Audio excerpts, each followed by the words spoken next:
ਵਾਹਿਗੁਰੂ ਜੀ ਕਾ ਖਾਲਸਾ ਵਾਹਿਗੁਰੂ ਜੀ ਕੀ ਫਤਿਹ। ਗੁਰੂ ਪਿਆਰੀ ਸਾਧ ਸੰਗਤ ਜੀ, ਇਹ ਜੋ ਪਾਵਨ ਪਵਿੱਤਰ ਸ਼ਬਦੀ ਵਿਚਾਰ ਆਪ ਜੀ ਸਰਵਣ ਕਰਨ ਜਾ ਰਹੇ ਹੋ, ਸਾਹਿਬ ਸ੍ਰੀ ਗੁਰੂ ਨਾਨਕ ਪਾਤਸ਼ਾਹ ਮਹਾਰਾਜ ਜੀ ਦੇ ਮੁਖਾਰਬਿੰਦ ਤੋਂ ਉਚਾਰਨ ਕੀਤਾ ਹੋਇਆ ਇਹ ਪਾਵਨ ਪਵਿੱਤਰ ਸ਼ਬਦ ਗੌੜੀ ਚੇਤੀ ਮਹੱਲਾ ਪਹਿਲਾ ਦੇ ਸਿਰਲੇਖ ਹੇਠ ਜੁਗੋ ਜੁਗ ਟਲ ਸਾਹਿਬ ਸ੍ਰੀ ਗੁਰੂ ਗ੍ਰੰਥ ਸਾਹਿਬ ਜੀ ਦੇ ਪਾਵਨ ਅੰਗ 155 ਉੱਤੇ ਅੰਕਿਤ ਹੈ। ਇਸ ਪਾਵਨ ਪਵਿੱਤਰ ਸ਼ਬਦ ਵਿੱਚ ਧੰਨ ਗੁਰੂ ਨਾਨਕ ਪਾਤਸ਼ਾਹ ਮਹਾਰਾਜ ਜੀ ਅਕਾਲ ਪੁਰਖ ਦੀ ਸਿਫਤ ਸਲਾਹ ਕਰਦੇ ਹੋਏ ਸਾਨੂੰ ਸੰਸਾਰੀ ਜੀਵਾਂ ਨੂੰ ਉਸ ਅਕਾਲ ਪੁਰਖ ਦੇ ਚਰਨਾਂ ਦੇ ਨਾਲ ਜੁੜਨ ਦਾ ਉਪਦੇਸ਼ ਦਿੰਦੇ ਹੋਏ ਆਪਣੀ ਪਾਵਨ ਪਵਿੱਤਰ ਬਾਣੀ ਵਿੱਚ ਉਪਦੇਸ਼ ਕਰਦੇ ਹਨ। ਜਿਵੇਂ ਕਿ ਗੁਰੂ ਪਿਆਰੀ ਸਾਧ ਸੰਗਤ ਜੀ, ਗੁਰੂ ਸਾਹਿਬ ਜੀ ਉਦਾਹਰਨ ਦੇ ਕੇ ਸਮਝਾਉਂਦੇ ਹਨ ਕਿ ਜਿਵੇਂ ਕੋਈ ਰਸਤੇ ਵਿੱਚ ਇਕੱਲਾ ਮਨੁੱਖ ਜਾ ਰਿਹਾ ਹੋਵੇ ਅਤੇ ਉਸ ਨੂੰ ਚਾਰ ਆਦਮੀ ਇਕੱਠੇ ਹੋ ਕੇ ਉਸ ਉੱਤੇ ਹੱਲਾ ਬੋਲ ਦੇਣ, ਉਸ ਨੂੰ ਘੇਰਾ ਪਾ ਲੈਣ ਅਤੇ ਪੰਜਾਂ ਆਦਮੀਆਂ ਦੇ ਅੱਗੇ ਇਕੱਲੇ ਮਨੁੱਖ ਦੀ ਕੋਈ ਪੇਸ਼ ਨਹੀਂ ਜਾ ਸਕਦੀ। ਇਸੇ ਤਰ੍ਹਾਂ ਧੰਨ ਗੁਰੂ ਨਾਨਕ ਪਾਤਸ਼ਾਹ ਮਹਾਰਾਜ ਜੀ ਉਪਦੇਸ਼ ਕਰਦੇ ਹਨ ਕਿ ਸਾਡੇ ਸਰੀਰ ਵਿੱਚ ਸਾਡੇ ਪੰਜ ਵੈਰੀ, ਸਾਡੇ ਪੰਜ ਦੁਸ਼ਮਣ ਦੁਸ਼ਟ ਜਿਹੜੇ ਹਨ, ਕਾਮ, ਕ੍ਰੋਧ, ਲੋਭ, ਮੋਹ, ਹੰਕਾਰ, ਇਹ ਵਸ ਰਹੇ ਹਨ। ਅਤੇ ਦੂਸਰੇ ਪਾਸੇ ਸਾਡੀ ਜੀਵ ਆਤਮਾ ਸਰੀਰ ਵਿੱਚ ਇਕੱਲੀ ਟਿਕੀ ਹੋਈ ਹੈ। ਸੋ ਜੋ ਇਹਨਾਂ ਪੰਜਾਂ ਵੈਰੀਆਂ ਦੇ ਪ੍ਰਭਾਵ ਹੇਠ ਦੱਬੀ ਰਹਿੰਦੀ ਹੈ। ਇਸ ਕਰਕੇ ਧੰਨ ਗੁਰੂ ਨਾਨਕ ਪਾਤਸ਼ਾਹ ਮਹਾਰਾਜ ਜੀ ਕਹਿੰਦੇ ਹਨ ਕਿ ਜਦੋਂ ਇਹ ਪੰਜੇ ਵੈਰੀ ਕਾਮ, ਕ੍ਰੋਧ, ਹੰਕਾਰ ਇਕੱਠੇ ਹੋ ਕੇ ਸਾਡੀ ਜੀਵ ਆਤਮਾ ਉੱਤੇ ਹੱਲਾ ਬੋਲਦੇ ਹਨ ਤਾਂ ਇਸ ਸਰੀਰ ਰੂਪੀ ਮੰਦਰ ਨੂੰ ਢਹਿ ਢੇਰੀ ਕਰ ਦਿੰਦੇ ਹਨ। ਇਕੱਲੀ ਜੀਵ ਆਤਮਾ ਦੀ ਪੰਜਾਂ ਵੈਰੀਆਂ ਦੇ ਅੱਗੇ ਕੋਈ ਪੇਸ਼ ਨਹੀਂ ਜਾਂਦੀ। ਸੋ ਧੰਨ ਗੁਰੂ ਨਾਨਕ ਪਾਤਸ਼ਾਹ ਮਹਾਰਾਜ ਜੀ ਆਪਣੀ ਪਾਵਨ ਪਵਿੱਤਰ ਬਾਣੀ ਵਿੱਚ ਉਪਦੇਸ਼ ਕਰਦੇ ਹਨ, ਅਵਰ ਪੰਜ ਹਮ ਏਕ ਜਨਾ, ਕਿ ਇੱਕ ਪਾਸੇ ਤੇ ਸਾਡੇ ਪੰਜ ਵੈਰੀ ਕਾਮ, ਕ੍ਰੋਧ, ਹੰਕਾਰ, ਦੁਸ਼ਟ ਸਾਡੀ ਜੀਵ ਆਤਮਾ ਨੂੰ ਘੇਰਾ ਪਾ ਕੇ ਬੈਠੇ ਹਨ। ਤੇ ਗੁਰੂ ਸਾਹਿਬ ਜੀ ਉਪਦੇਸ਼ ਕਰਦੇ ਹਨ ਕਿ ਅਸੀਂ ਇਸ ਸਰੀਰ ਦੇ ਵਿੱਚ ਜੋ ਜੀਵ ਆਤਮਾ ਇਕੱਲੀ ਬੈਠੀ ਹੈ, ਇਹਨਾਂ ਪੰਜਾਂ ਵੈਰੀਆਂ ਦੇ ਅੱਗੇ ਉਸ ਦੀ ਪੇਸ਼ ਨਹੀਂ ਜਾ ਸਕਦੀ। ਇਸ ਕਰਕੇ ਗੁਰੂ ਸਾਹਿਬ ਜੀ ਕਹਿੰਦੇ ਹਨ, ਅਵਰ ਪੰਜ ਹਮ ਏਕ ਜਨਾ, ਇੱਕ ਪਾਸੇ ਸਾਡੇ ਪੰਜ ਵੈਰੀ ਸਾਡੇ ਉੱਤੇ ਇਕੱਠੇ ਹੋ ਕੇ ਹੱਲਾ ਬੋਲਦੇ ਹਨ ਅਤੇ ਪੰਜਾਂ ਵੈਰੀਆਂ ਦੇ ਅੱਗੇ ਸਾਡੀ ਜੀਵ ਆਤਮਾ ਦੀ ਕੋਈ ਪੇਸ਼ ਨਹੀਂ ਜਾਂਦੀ। ਕਿਉਂ ਰਾਖੋ ਕਰ ਬਾਹਰ ਮਨਾ।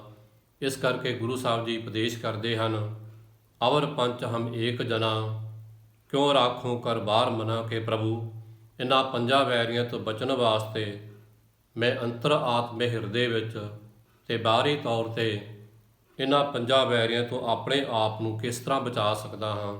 ਹੇ ਪ੍ਰਭੂ, ਆਪ ਜੀ ਦੀ ਕਿਰਪਾ ਤੋਂ ਬਿਨਾਂ ਇਹ ਪੰਜ ਵੈਰੀ ਮੇਰੀ ਜੀਵ ਆਤਮਾ 'ਤੇ ਹਾਵੀ ਹੋ ਜਾਂਦੇ ਹਨ ਅਤੇ ਸਰੀਰ ਰੂਪੀ ਮੰਦਰ ਨੂੰ ਲੁੱਟ ਕੇ ਲੈ ਜਾਂਦੇ ਹਨ। ਧੰਨ ਗੁਰੂ ਨਾਨਕ ਪਾਤਸ਼ਾਹ ਜੀ ਉਪਦੇਸ਼ ਕਰਦੇ ਹਨ, ਅਵਰ ਪੰਚ ਹਮ ਏਕ ਜਨਾ, ਕਿਉਂ ਰਾਖੋ ਕਰ ਬਾਹਰ ਮਨਾ, ਕਿ ਪ੍ਰਭੂ ਮੇਰੇ ਸਰੀਰ ਵਿੱਚ ਮੇਰੀ ਜੀਵ ਆਤਮਾ ਇਕੱਲੀ ਬੈਠੀ ਹੈ ਅਤੇ ਦੂਜੇ ਪਾਸੇ ਪੰਜ ਵੈਰੀ ਦੁਸ਼ਮਣ ਕਾਮ, ਕ੍ਰੋਧ, ਹੰਕਾਰ ਪੰਜਾਂ ਵੈਰੀਆਂ ਨੇ ਮੇਰੀ ਜੀਵ ਆਤਮਾ ਨੂੰ ਘੇਰਾ ਪਾਇਆ ਹੋਇਆ ਹੈ, ਜਿਨ੍ਹਾਂ ਦੇ ਅੱਗੇ ਮੇਰੀ ਇਕੱਲੀ ਜੀਵ ਆਤਮਾ ਦੀ ਪੰਜਾਂ ਵੈਰੀਆਂ ਦੇ ਅੱਗੇ ਕੋਈ ਪੇਸ਼ ਨਹੀਂ ਜਾਂਦੀ। ਇਸ ਕਰਕੇ ਮੈਂ ਅੰਤਰ ਆਤਮੇ ਅਤੇ ਬਾਹਰੀ ਤੌਰ 'ਤੇ ਇਹਨਾਂ ਪੰਜਾਂ ਵੈਰੀਆਂ ਤੋਂ ਆਪਣੀ ਜੀਵ ਆਤਮਾ ਨੂੰ ਕਿਵੇਂ ਬਚਾ ਸਕਦਾ ਹਾਂ। ਪ੍ਰਭੂ, ਇਹ ਪੰਜ ਵੈਰੀ ਕਾਮ, ਕ੍ਰੋਧ, ਹੰਕਾਰ ਜਿਹੜੇ ਹਨ, ਗੁਰੂ ਸਾਹਿਬ ਜੀ ਕਹਿੰਦੇ ਹਨ ਨਿੱਤ ਹੀ ਮੇਰੇ ਸਰੀਰ ਵਿੱਚ ਰਹਿੰਦੇ ਹਨ, ਨਿੱਤ ਮੇਰੀ ਜੀਵ ਆਤਮਾ ਨੂੰ ਮਾਰਦੇ ਹਨ, ਕੁੱਟਦੇ ਹਨ। ਇਸ ਕਰਕੇ ਇਹਨਾਂ ਪੰਜਾਂ ਵੈਰੀਆਂ ਤੋਂ ਬਚਣ ਵਾਸਤੇ ਪ੍ਰਭੂ ਮੈਨੂੰ ਕਿਹੜਾ ਯਤਨ ਕਰਨਾ ਚਾਹੀਦਾ ਹੈ, ਕਿਹੜਾ ਉਪਰਾਲਾ ਕਰਨਾ ਚਾਹੀਦਾ ਹੈ। ਗੁਰੂ ਨਾਨਕ ਪਾਤਸ਼ਾਹ ਜੀ ਉਪਦੇਸ਼ ਕਰਦੇ ਹਨ, ਮਾਰਹੇ ਲੂਟੇ ਨੀਤ ਨੀਤ, ਕਿਸ ਆਗੇ ਕਰੀ ਪੁਕਾਰ ਜਨਾ। ਕਿ ਪ੍ਰਭੂ ਇਹ ਪੰਜ ਦੁਸ਼ਮਣ ਕਾਮ, ਕ੍ਰੋਧ, ਹੰਕਾਰ, ਪੰਜੇ ਵੈਰੀ ਮੇਰੀ ਜੀਵ ਆਤਮਾ ਨੂੰ ਨਿੱਤ ਮਾਰਦੇ ਹਨ, ਨਿੱਤ ਕੁੱਟਦੇ ਹਨ, ਉਸ ਦੀ ਨਿਰਾਦਰੀ ਕਰਦੇ ਹਨ। ਇਸ ਕਰਕੇ ਪ੍ਰਭੂ ਇਹਨਾਂ ਪੰਜਾਂ ਵੈਰੀਆਂ ਤੋਂ ਬਚਣ ਵਾਸਤੇ ਆਪ ਜੀ ਤੋਂ ਬਿਨਾਂ ਮੈਂ ਕਿਸ ਅੱਗੇ ਫਰਿਆਦ ਕਰਾਂ, ਕਿਸ ਅੱਗੇ ਅਰਦਾਸ ਕਰਾਂ, ਕਿਸ ਅੱਗੇ ਜੋਦਰੀ ਕਰਾਂ ਕਿ ਜੋ ਮੇਰੀ ਸਹਾਇਤਾ ਕਰ ਸਕੇ ਅਤੇ ਪੰਜਾਂ ਵੈਰੀਆਂ ਤੋਂ ਮੇਰੀ ਜੀਵ ਆਤਮਾ ਨੂੰ ਬਚਾ ਸਕੇ। ਪ੍ਰਭੂ ਆਪ ਜੀ ਤੋਂ ਬਿਨਾਂ ਮੈਂ ਕਿਸ ਅੱਗੇ ਫਰਿਆਦ ਕਰਾਂ।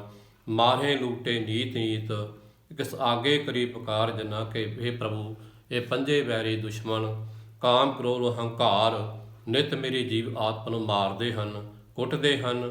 ਇਹਨਾਂ ਪੰਜਾਂ ਵੈਰੀਆਂ ਤੋਂ ਬਚਣ ਵਾਸਤੇ ਪ੍ਰਭੂ ਮੈਂ ਆਪ ਜੀ ਤੋਂ ਬਿਨਾਂ ਕਿਸ ਅੱਗੇ ਪੁਕਾਰ ਕਰਾਂ, ਕਿਉਂਕਿ ਆਪ ਤੋਂ ਬਿਨਾਂ ਮੇਰੀ ਕੋਈ ਸਹਾਇਤਾ ਕਰਨ ਵਾਲਾ ਨਹੀਂ ਹੈ ਅਤੇ ਨਾ ਹੀ ਇਹਨਾਂ ਪੰਜਾਂ ਵੈਰੀਆਂ ਤੋਂ ਮੇਰੀ ਜੀਵ ਆਤਮਾ ਨੂੰ ਕੋਈ ਬਚਾਉਣ ਵਾਲਾ ਹੈ।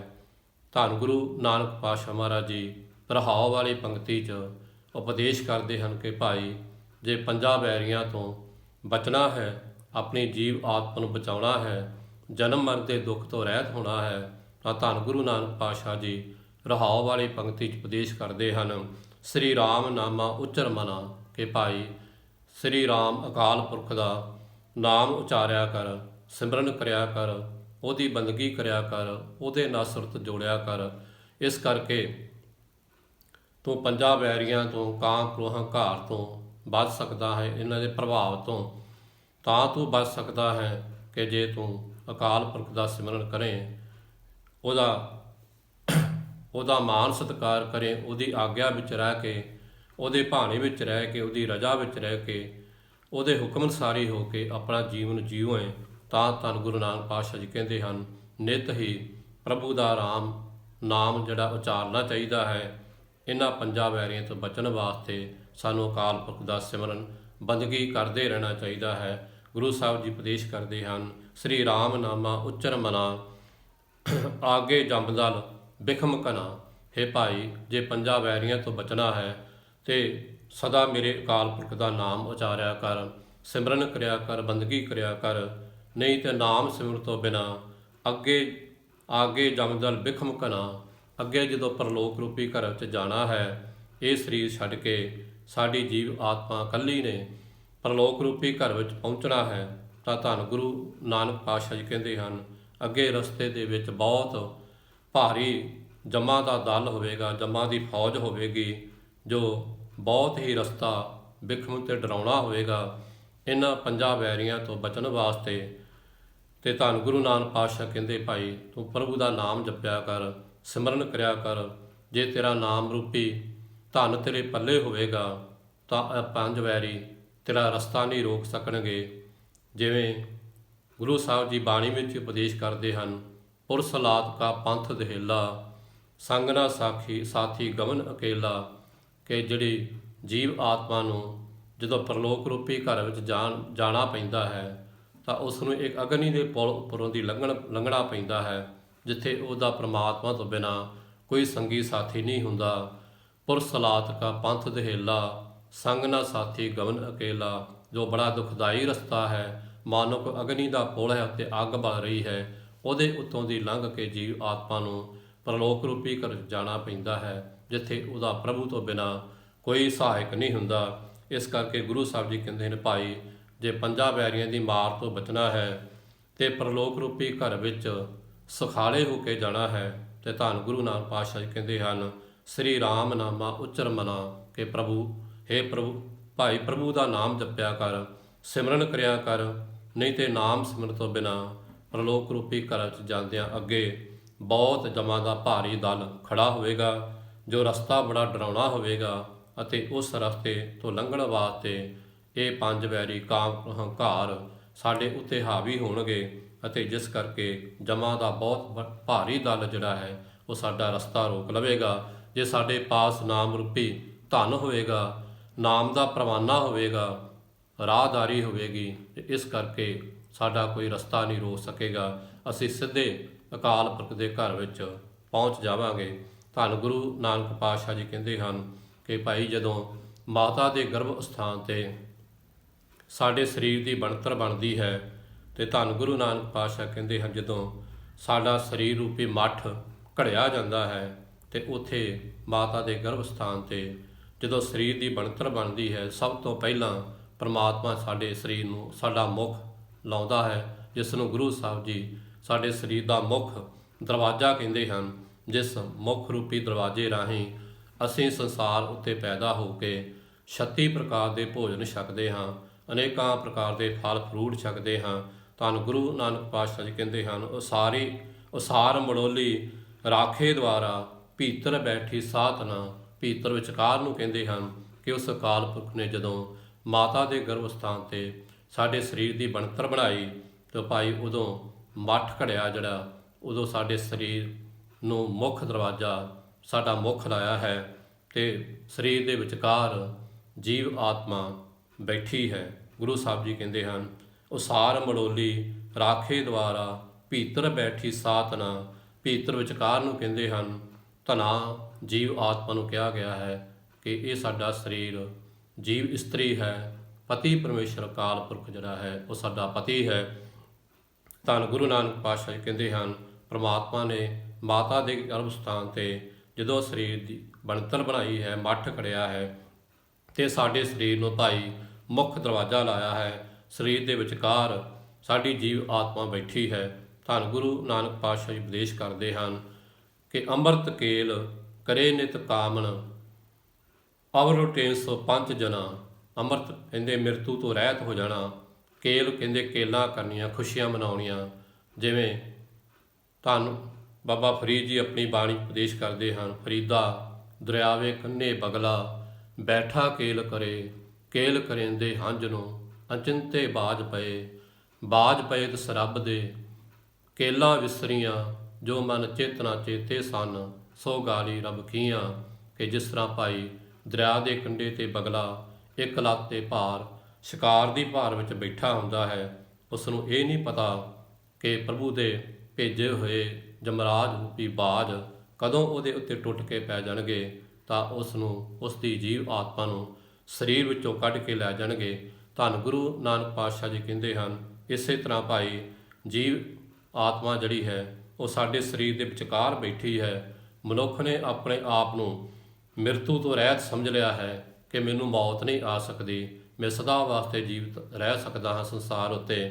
ਇਸ ਕਰਕੇ ਉਹ ਮੌਤ ਨੂੰ ਭੁਲਾ ਕੇ ਸੰਸਾਰ ਉੱਤੇ ਕੇਲਾ ਕਰ ਰਿਹਾ ਹੈ, ਖੁਸ਼ੀਆਂ ਮਨਾ ਰਿਹਾ ਹੈ ਅਤੇ ਅਚਾਨਕ ਹੀ ਪ੍ਰਭੂ ਦੇ ਭੇਜੇ ਹੋਏ ਜਮਰਾਜ ਰੂਪੀ ਬਾਜ ਟੁੱਟ ਕੇ ਉਹਦੇ ਤੇ ਪੈ ਜਾਂਦੇ ਹਨ ਤੇ ਜਿਸ ਕਰਕੇ ਭਾਈ ਉਹਦੀ ਜੀਵ ਆਤਮਾ ਨੂੰ ਸਰੀਰ ਵਿੱਚੋਂ ਕੱਢ ਕੇ ਲੈ ਜਾਂਦੇ ਹਨ। ਮਨੁੱਖ ਦੀਆਂ ਕੇਲਾਂ ਜਿਹੜੀਆਂ ਖੁਸ਼ੀਆਂ ਅਧੂਰੀਆਂ ਰਹਿ ਜਾਂਦੀਆਂ ਹਨ, ਵਿੱਚੇ ਛੱਡ ਕੇ ਸਭ ਕੁਝ ਸੰਸਾਰ ਤੋਂ ਮਨੁੱਖ ਇਕੱਲਾ ਹੀ ਕੂਚ ਕਰ ਜਾਂਦਾ ਹੈ। ਧੰਨ ਗੁਰੂ ਨਾਨਕ ਪਾਤਸ਼ਾਹ ਜੀ ਕਹਿੰਦੇ ਹਨ, ਅੰਮ੍ਰਿਤ ਕੇਲ ਕਰੇ ਨਿਤ ਕਾਮਨ ਜੀਵ ਇਸਤਰੀ ਨੂੰ ਕਿਹਾ ਹੈ ਕਿ ਜੀਵ ਇਸਤਰੀ ਸੰਸਾਰ ਉੱਤੇ ਮਿਰਤੂ ਤੋਂ ਰਹਿਤ ਰਹਿਣਾ ਚਾਹੁੰਦੀ ਹੈ ਕਿ ਮੈਨੂੰ ਮੌਤ ਨਾ ਆਵੇ। ਜਿਸ ਕਰਕੇ ਮੌਤ ਨੂੰ ਭੁਲਾ ਕੇ ਜੀਵ ਇਸਤਰੀ ਸੰਸਾਰ ਉੱਤੇ ਕੇਲਾਂ ਖੁਸ਼ੀਆਂ ਮਨਾ ਰਹੀ ਹੈ। ਅਵਰੁਟੇ ਸੋ ਪੰਜ ਜਨਾ। ਦੂਜੇ ਪਾਸੇ ਪੰਜ ਵਿਕਾਰ ਕਾਮ ਕ੍ਰੋਧ ਹੰਕਾਰ ਜਿਹੜੇ ਸਾਡੇ ਪੰਜ ਵੈਰੀ ਦੁਸ਼ਮਣ ਸਾਡੇ ਸਰੀਰ ਵਿੱਚ ਬੈਠੇ ਹਨ, ਸਾਡੇ ਜੀਵ ਆਤਮਾ ਨੂੰ ਲੁੱਟ ਕੇ ਖਾ ਰਹੇ ਹਨ। ਤੋਂ ਇੱਕ ਦਿਨ ਸੰਸਾਰ ਉੱਤੇ ਵਿਚਰਦਿਆਂ ਐਸਾ ਸਮਾਂ ਆਉਂਦਾ ਹੈ ਕਿ ਪੰਜੇ ਵੈਰੀ ਕਾਮ ਕ੍ਰੋਧ ਹੰਕਾਰ ਸਾਡੀ ਜੀਵ ਆਤਮਾ 'ਤੇ ਹਾਵੀ ਹੋ ਜਾਂਦੇ ਹਨ ਤੇ ਸਾਡੇ ਸਰੀਰ ਨੂੰ, ਸਰੀਰ ਰੂਪੀ ਮੰਦਰ ਨੂੰ ਢਹਿ ਢੇਰੀ ਕਰਦੇ ਹਨ ਤੇ ਜੀਵ ਆਤਮਾ ਨੂੰ ਕੱਢ ਕੇ ਸੰਸਾਰ ਤੋਂ ਵੱਖਰਾ ਕਰ ਦਿੰਦੇ ਹਨ। ਧੰਨ ਗੁਰੂ ਨਾਨਕ ਪਾਤਸ਼ਾਹ ਜੀ ਕਹਿੰਦੇ ਹਨ, ਅੰਮ੍ਰਿਤ ਕੇਲ ਕਰੇ ਨਿਤ ਕਾਮਨ ਅਵਰੁਟੇ ਸੋ ਪੰਜ ਜਨਾ। ਮਿਰਤੂ ਮੌਤ ਨੂੰ ਭੁਲਾ ਕੇ ਮਿਰਤੂ ਤੋਂ ਰਹਿਤ ਰਹਿਣਾ ਚਾਹੁੰਦੀ ਹੈ ਜੀਵ ਇਸਤਰੀ ਕਿ ਮੈਨੂੰ ਕਦੀ ਮੌਤ ਨਾ ਆਵੇ, ਮੈਂ ਸਦਾ ਸੰਸਾਰ ਤੇ ਜੀਵਤ ਰਵਾਂ। ਮੌਤ ਨੂੰ ਭੁਲਾ ਕੇ ਜੀਵ ਇਸਤਰੀ ਸੰਸਾਰ ਉੱਤੇ ਕੇਲਾਂ ਕਰਦੀ, ਖੁਸ਼ੀਆਂ ਮਨਾਉਂਦੀ ਹੈ। ਜਿਸ ਕਰਕੇ ਦੂਜੇ ਪਾਸੇ ਪੰਜੇ ਵੈਰੀ ਕਾਮ ਕ੍ਰੋਧ ਹੰਕਾਰ ਉਹਦੀ ਜੀਵ ਆਤਮਾ ਨੂੰ ਲੁੱਟ ਕੇ ਖਾ ਰਹੇ ਹਨ ਤੇ ਇੱਕ ਦਿਨ ਦਾ ਸਮਾਂ ਆਉਂਦਾ ਹੈ ਭਾਈ ਪੰਜੇ ਵੈਰੀ ਇਕੱਠੇ ਹੱਲਾ ਬੋਲ ਕੇ ਉਹਦੀ ਜੀਵ ਆਤਮਾ ਨੂੰ ਸੰਸਾਰ ਤੋਂ ਲੈ ਜਾਂਦੇ ਹਨ ਅਤੇ ਸਰੀਰ ਰੂਪੀ ਮੰਦਰ ਜਿਹੜਾ ਉਹ ਢਹਿ ਢੇਰੀ ਕਰ ਜਾਂਦੇ ਹਨ। ਧੰਨ ਗੁਰੂ ਨਾਨਕ ਪਾਤਸ਼ਾਹ ਕਹਿੰਦੇ ਹਨ, ਭਾਈ ਢਾਹੇ ਮੜੋਲੀ ਲੂਟਿਆ ਦੋਹਰਾ ਸਰੀਰ ਨੂੰ ਕਿਹਾ ਗਿਆ ਹੈ। ਇਸ ਕਰਕੇ ਧੰਨ ਗੁਰੂ ਨਾਨਕ ਪਾਤਸ਼ਾਹ ਜੀ ਕਹਿੰਦੇ ਹਨ ਕਿ ਪੰਜੇ ਵੈਰੀ ਕਾਮ ਹੰਕਾਰ ਸਾਡੇ ਪੰਜ ਦੁਸ਼ਮਣ ਇਕੱਠੇ ਹੋ ਕੇ ਸਾਡੇ ਸਰੀਰ ਉੱਤੇ ਹੱਲਾ ਬੋਲਦੇ ਹਨ ਤੇ ਸਾਰੀ ਜੀਵ ਆਤਮਾ ਨੂੰ ਲੁੱਟ ਕੇ ਲੈ ਜਾਂਦੇ ਹਨ। ਸਰੀਰ ਰੂਪੀ ਮੰਦਰ ਜਿਹੜਾ ਇਹ ਢਾਹ ਢੇਰੀ ਕਰਦੇ ਹਨ। ਢਾਹੇ ਮੜੋਲੀ ਲੂਟਿਆ ਦੁਹਰਾ ਸਾਤਨ ਪਕੜੀ ਏਕ ਜਨਾ। ਤੇ ਜਿਹੜੇ ਪੰਜ ਵਿਕਾਰ ਕਾਮ ਹੰਕਾਰ ਦੁਸ਼ਮਣ ਉਹ ਸਰੀਰ ਵਿੱਚੋਂ ਨਿਕਲ ਕੇ ਇੱਕ ਪਾਸੇ ਹੋ ਜਾਂਦੇ ਹਨ ਤੇ ਸਾਡੀ ਜੀਵ ਆਤਮਾ ਭਾਈ ਇਕੱਲੀ ਜਮਾਂ ਦੇ ਵੱਸ ਪੈ ਜਾਂਦੀ ਹੈ, ਜਮਾਂ ਦੇ ਹੱਥ ਪਕੜੀ ਜਾਂਦੀ ਹੈ। ਧੰਨ ਗੁਰੂ ਨਾਨਕ ਪਾਤਸ਼ਾਹ ਜੀ ਕਹਿੰਦੇ ਹਨ ਢਾਹੇ ਮੜੋਲੀ ਲੂਟਿਆ ਦੁਹਰਾ ਸਾਤਨ ਪਕੜੀ ਏਕ ਜਨਾ, ਕਿ ਜੀਵ ਆਤਮਾ ਜਮਾਂ ਦੇ ਹੱਥ ਪਕੜੀ ਜਾਂਦੀ ਹੈ। ਗੁਰੂ ਸਾਹਿਬ ਜੀ ਕਹਿੰਦੇ ਹਨ ਭਾਈ ਜਦੋਂ ਪ੍ਰਭੂ ਦੇ ਭੇਜੇ ਜਮਰਾਜ ਸਾਡੇ ਸਰੀਰ ਵਿੱਚੋਂ ਜੀਵ ਆਤਮਾ ਨੂੰ ਲੈਣ ਵਾਸਤੇ ਆਉਂਦੇ ਹਨ, ਉਹਨਾਂ ਦੇ ਇੱਕ ਹੱਥ 'ਚ ਡੰਡਾ ਫੜਿਆ ਹੁੰਦਾ ਹੈ, ਦੂਜੇ ਹੱਥ 'ਚ ਸੰਗਲ ਫੜਿਆ ਹੁੰਦਾ ਹੈ। ਜਿਸ ਤਰ੍ਹਾਂ ਜੀਵ ਆਤਮਾ ਨੂੰ ਸੰਗਲ ਨਾਲ ਬੰਨ੍ਹ ਕੇ ਡੰਡੇ ਮਾਰਦੇ ਪ੍ਰਭੂ ਜਮਰਾਜ ਜਿਹੜੇ ਹਨ ਉਸ ਜੀਵ ਆਤਮਾ ਨੂੰ ਪਰਲੋਕ ਰੂਪੀ ਧਰਮਰਾਜ ਦੇ ਸਾਹਮਣੇ ਲੈ ਕੇ ਜਾਂਦੇ ਹਨ। ਤਾਂ ਧਰਮਰਾਜ ਜਬ ਲੇਖਾ ਮੰਗੇ ਕਿਆ ਮੁਖ ਲੈ ਕੇ ਜਾਏਗਾ। ਕਬੀਰ ਸਾਹਿਬ ਜੀ ਕਹਿੰਦੇ ਭਾਈ ਜਦੋਂ ਜਮਾ ਨੇ ਤੈਨੂੰ ਪਕੜ ਕੇ ਧਰਮਰਾਜ ਦੇ ਪੇਸ਼ ਕੀਤਾ ਤੇ ਜਦੋਂ ਤੇਰੇ ਪਾਸ ਨਾਮ ਰੂਪੀ ਧਨ ਨਾ ਹੋਵੇਗਾ ਉਦੋਂ ਤੂੰ ਕਿਹੜਾ ਮੁਖ ਲੈ ਕੇ ਉਸ ਧਰਮਰਾਜ ਦੇ ਸਾਹਮਣੇ ਜਾਵੇਂਗਾ। ਤੇ ਅੱਗੇ ਕਬੀਰ ਸਾਹਿਬ ਜੀ ਕਹਿੰਦੇ ਹਨ ਭਾਈ ਜਦੋਂ ਤੂੰ ਗੁਰੂ ਦੀ ਸੰਗਤ ਕਰੇਗਾ ਤਾਂ ਉਸ ਸਮੇਂ ਤੂੰ ਪ੍ਰਭੂ ਦਾ ਲੇਖਾ ਦੇ ਸੁਖਾਲਾ ਦੇ ਕੇ ਦੇਣ ਵਾਲਾ ਹੋ ਜਾਵੇਗਾ। ਇਸ ਕਰਕੇ ਧਰਮਰਾਜ ਤੇਰੇ ਪਾਸੋਂ ਕਰਮਾਂ ਦਾ ਲੇਖਾ ਨਹੀਂ ਮੰਗੇਗਾ, ਕਿਉਂਕਿ ਪ੍ਰਭੂ ਤੇਰੇ ਕਰਮਾਂ ਦਾ ਲੇਖਾ ਪਾੜ ਦੇਵੇਗਾ। ਧਰਮਰਾਏ ਅਬ ਕਹਾਂ ਕਰੇਗੋ ਜੋ ਫਾਟਿਓ ਸਗਲੋ ਲੇਖਾ। ਜਦੋਂ ਅਸੀਂ ਇਸ ਸੰਸਾਰ ਤੇ ਵਿਚਰਦਿਆਂ ਪ੍ਰਭੂ ਨੂੰ ਯਾਦ ਕੀਤਾ ਹੋਵੇਗਾ, ਨਾਮ ਰੂਪੀ ਧਨ ਦੀ ਪ੍ਰਾਪਤੀ ਕੀਤੀ ਹੋਵੇਗੀ, ਉਦੋਂ ਸਾਡੇ ਕੋਲੋਂ ਧਰਮਰਾਜ ਵੀ ਕਰਮਾਂ ਦਾ ਲੇਖਾ ਨਹੀਂ ਮੰਗੇਗਾ।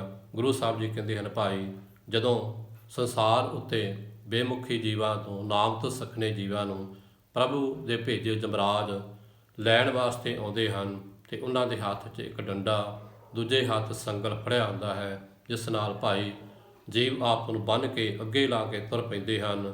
ਭਾਗ ਗਏ ਸੇ ਪੰਜ ਜਨਾ, ਤੇ ਜਿਹੜੇ ਪੰਜ ਵੈਰੀ ਹਨ ਕਾਮ ਕ੍ਰੋਧ ਹੰਕਾਰ ਸਾਡੇ ਦੁਸ਼ਮਣ ਉਹ ਸਰੀਰ ਵਿੱਚੋਂ ਭੱਜ ਕੇ ਦੂਜੇ ਪਾਸੇ ਹੋ ਜਾਂਦੇ, ਵੱਖਰੇ ਹੋ ਜਾਂਦੇ ਹਨ।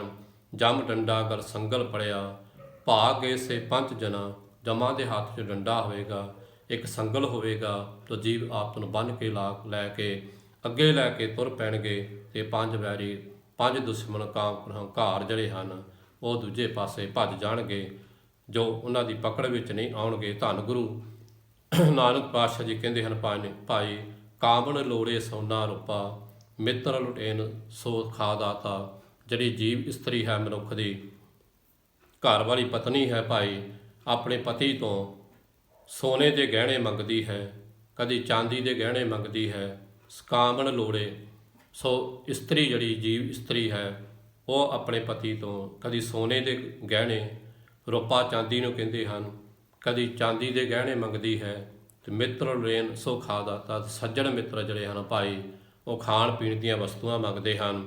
ਜਿਵੇਂ ਧੰਨ ਕਬੀਰ ਸਾਹਿਬ ਜੀ ਆਪਣੀ ਬਾਣੀ ਉਪਦੇਸ਼ ਕਰਦੇ ਹਨ, ਬਹੁ ਪਰਪੰਚ ਕਰ ਪਰ ਤਨ ਲਿਆਵੇ ਸੁਤਦਾਰ ਆਪੇ ਆਨ ਲੁਟਾਵੇ ਮਨ ਭੂਲੇ ਕਪਟ ਨਾ ਕੀਜੇ ਅੰਤ ਨਵੇਰਾ ਤੇਰੇ ਜੀ ਪੈ ਲੀਜੇ। ਕਿ ਭਾਈ ਜੋ ਤੂੰ ਲੁੱਟਾਂ ਖੋਹਾਂ ਕਰਕੇ ਪਰਾਇਆ ਧਨ ਲੁੱਟ ਕੇ ਲਿਆ ਕੇ ਆਪਣੇ ਪਰਿਵਾਰ ਦੇ ਜੀਆਂ ਤੋਂ ਲੁਟਾ ਦਿੰਦਾ ਹੈ, ਇਸਤਰੀ ਤੋਂ ਲੁਟਾ ਦਿੰਦਾ ਹੈ, ਧੀਆਂ ਪੁੱਤਰਾਂ ਤੋਂ ਲੁਟਾ ਦਿੰਦਾ ਹੈ, ਤੇ ਜਿੱਦਣ ਭਾਈ ਤੇਰੇ ਤੋਂ ਕਰਮਾਂ ਦਾ ਲੇਖਾ ਲਿਆ ਉਦਣ ਤੇਰੀ ਜੀਵ ਆਤਮਾ ਤੋਂ ਲੇਖਾ ਲਿਆ ਜਾਣਾ। ਨਾ ਤੇਰੀ ਪਤਨੀ ਅਤੇ ਨਾ ਹੀ ਤੇਰੇ ਸਾਕ ਸੰਬੰਧੀ, ਨਾ ਮਾਤਾ ਪਿਤਾ, ਨਾ ਧੀਆਂ ਪੁੱਤਰਾਂ ਨੇ ਸਾਥ ਦੇਣਾ ਹੈ, ਸਾਰਿਆਂ ਨੇ ਸਾਥ ਛੱਡ ਕੇ ਪਿੱਛੇ ਹਟ ਜਾਣਾ ਹੈ। ਸੁਖ ਮੈਂ ਆਨ ਬਹੁਤ ਮਿਲ ਬੈਠਤ ਰਹਿਤ ਚਾਹੂੰ ਦਿਸ ਘੇਰੇ ਬਿਪਤ ਭਰੀ ਸਭ ਹੀ ਸੰਗ ਛਾੜਤ ਕੋ ਨਾ ਆਵਤ ਨੇਰੇ। ਜਦੋਂ ਵਿਪਤਾ ਦੀ ਘੜੀ ਪੈ ਗਈ, ਮੁਸੀਬਤ ਪੈ ਗਈ, ਸਿਰ ਤੇ ਮੌਤ ਖੜੀ ਹੋਈ, ਉਦੋਂ ਭਾਈ ਸਾਰਿਆਂ ਨੇ ਤੇਰਾ ਸਾਥ ਛੱਡ ਕੇ ਪਿੱਛੇ ਹਟ ਜਾਣਾ ਹੈ। ਧੰਨ ਗੁਰੂ ਨਾਨਕ ਪਾਤਸ਼ਾਹ ਜੀ ਕਹਿੰਦੇ ਹਨ ਕਾਮੜ ਲੋੜੇ ਸੋਨਾ ਰੂਪਾ। ਮਨੁੱਖ ਦੀ ਇਸਤਰੀ ਜਿਹੜੀ ਹੈ ਉਹ ਸੋਨੇ ਦੇ ਗਹਿਣੇ ਤੇ ਚਾਂਦੀ ਦੇ ਗਹਿਣੇ ਦੀ ਮੰਗ ਕਰਦੀ ਹੈ। ਜਿਹੜੇ ਭਾਈ ਸੱਜਣ ਮਿੱਤਰ ਹਨ ਉਹ ਖਾਣ ਪੀਣ ਦੀਆਂ ਵਸਤੂਆਂ ਮੰਗਦੇ ਹਨ, ਜਿਨ੍ਹਾਂ ਨੂੰ ਖੁਸ਼ ਕਰਨ ਵਾਸਤੇ ਮਨੁੱਖ ਜਿਹੜਾ ਹੈ ਉਹ ਪਰਾਇਆ ਧਨ ਲੁੱਟ ਕੇ ਲਿਆਉਂਦਾ ਹੈ। ਆਪਣੇ ਸੱਜਣਾ ਮਿੱਤਰਾਂ ਦੇ ਉੱਤੋਂ ਦੀ ਆਪਣੀ ਇਸਤਰੀ ਤੋਂ ਤੇ ਧੀਆਂ ਪੁੱਤਰੋਂ ਤੋਂ ਵਾਰ ਕੇ ਸੁੱਟ ਦਿੰਦਾ ਹੈ। ਧੰਨ ਗੁਰੂ ਨਾਨਕ ਪਾਤਸ਼ਾਹ ਜੀ ਕਹਿੰਦੇ ਹਨ, ਕਾਮਲ ਲੋੜੇ ਸੋਨਾ ਰੂਪਾ ਮਿੱਤਰ ਲੈਨ ਸੋ ਖਾਦਾਤਾ, ਨਾਨਕ ਪਾਪ ਕਰੇ ਤਨ ਕਾਰਨ ਜਾਸੀ ਜਮ ਪਰ ਵਧਾਤਾ। ਕਿ ਨਾਨਕ ਆਖਦਾ ਹੈ ਭਾਈ, ਜਿਨ੍ਹਾਂ ਦੀ ਖਾਤਰ ਤੂੰ ਪਾਪ ਕਰਮ ਕਰਦਾ ਹੈ, ਪਾਪਾਂ ਦੀ ਕਮਾਈ ਇਕੱਠੀ ਕਰਦਾ ਰਹਿੰਦਾ ਹੈ, ਸਾਰਾ ਦਿਨ ਸਾਰਾ ਜੀਵਨ ਪਾਪ ਕਰਮ ਕਰਕੇ ਇਕੱਤਰ ਕੀਤੀ ਹੋਈ ਮਾਇਆ ਆਪਣੀ ਇਸਤਰੀ ਤੋਂ ਧੀਆਂ ਪੁੱਤਰਾਂ ਤੋਂ ਲੁਟਾ ਦਿੰਦਾ ਹੈ ਭਾਈ। ਜਦੋਂ ਤੇਰਾ ਅੰਤ ਸਮਾਂ ਆਵੇਗਾ ਤਾਂ ਉਦੋਂ ਭਾਈ ਨਾ ਤੇਰੇ ਧੀ ਪੁੱਤਰ ਸਾਕ ਸੰਬੰਧੀ ਇਸਤਰੀ ਸਾਰੇ ਤੇਰਾ ਸਾਥ ਛੱਡ ਕੇ ਪਿੱਛੇ ਹਟ ਜਾਣਗੇ। ਘਰ ਕੀ ਨਾਰ ਬਹੁਤ ਇੰਤਜਾਸੋਂ ਸਦਾ ਰਹਿਤ ਸੰਗ ਲਾਗੀ, ਜਾਬੇ ਹੰਸ ਤਜੀ ਇਹ ਕਾਇਆ, ਪ੍ਰੇਤ ਪ੍ਰੇਤ ਕਰ ਭਾਗੀ। ਜਦੋਂ ਤੇਰਾ ਸਰੀਰ ਮ੍ਰਿਤਕ ਹੋ ਗਿਆ ਭਾਈ, ਜਿਹੜੀ ਇਸਤਰੀ ਤੇਰੇ ਨਾਲ ਸੰਗ ਰਹਿੰਦੀ ਸੀ ਭਾਈ, ਉਹਨੇ ਤੇਰੇ ਮ੍ਰਿਤਕ ਸਰੀਰ ਨੂੰ ਪ੍ਰੇਤ ਪ੍ਰੇਤ ਕਹਿ ਕੇ ਤੇਰਾ ਸਾਥ ਛੱਡ ਜਾਣਾ ਹੈ। ਧੰਨ ਗੁਰੂ ਨਾਨਕ ਪਾਤਸ਼ਾਹ ਜੀ ਕਹਿੰਦੇ ਹਨ ਭਾਈ, ਨਾਨਕ ਪਾਪ ਕਰੇ ਤਨਕਾਰ।